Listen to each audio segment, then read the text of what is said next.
La Côte d'Ivoire est à 14 mois d'une élection très attendue par l'ensemble des observateurs et analystes politiques.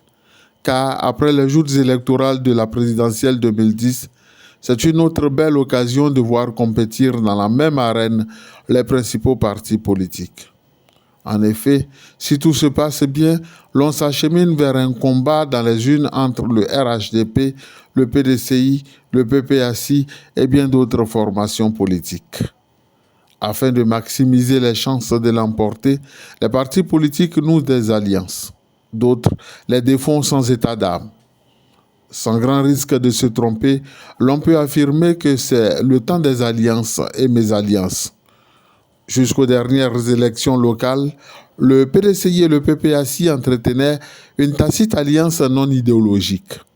La dite alliance a connu diverses fortunes. Sera-t-elle reconduite? Ne le sera-t-elle pas? Bien malin qui pourra le dire.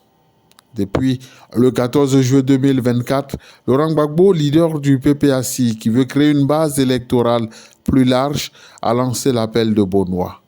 Si cet appel n'a pas encore abouti à une plateforme formelle, il remet au goût du jour les alliances pour gagner à la présidentielle. L'aboutissement de cet appel est suivi de près par l'ensemble des Ivoiriens. Le PDCI et le RHDP, partenaires depuis de longues années, ont mené de grands combats ensemble, même si les deux ont rompu les amarres depuis 2018. N'empêche, quelques colombes de part et d'autre font des pieds et des mains pour rabibocher les deux camps. Si l'on n'en est pas encore à ce stade, une chose est sûre, le RHDP et le FPI sont en partenariat et bien malin celui qui pourra dire avec exactitude l'issue de cette collaboration. Le temps de passer des alliances et de changer de paradigme au besoin a sonné. Il est clair que dans peu de temps, les choses vont se clarifier. La création de blocs politiques, et cela est à redouter, crispe bien souvent le climat politique et débouche sur des crises graves. L'on peut citer pêle-mêle le Front républicain face au PDCI en 1995. En 2010, le RHDP face à la majorité présidentielle dont le choc laisse jusqu'à présent transparaître des séquelles.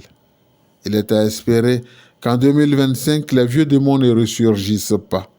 La Côte d'Ivoire, qui n'a que trop souffert des alliances et mésalliances, doit amener sa classe politique à être plus responsable. Ce serait tout bénéfique pour le peuple de Côte d'Ivoire qui veut vraiment oublier les douleurs et malheurs de 2010-2011 ainsi que ceux de 2020.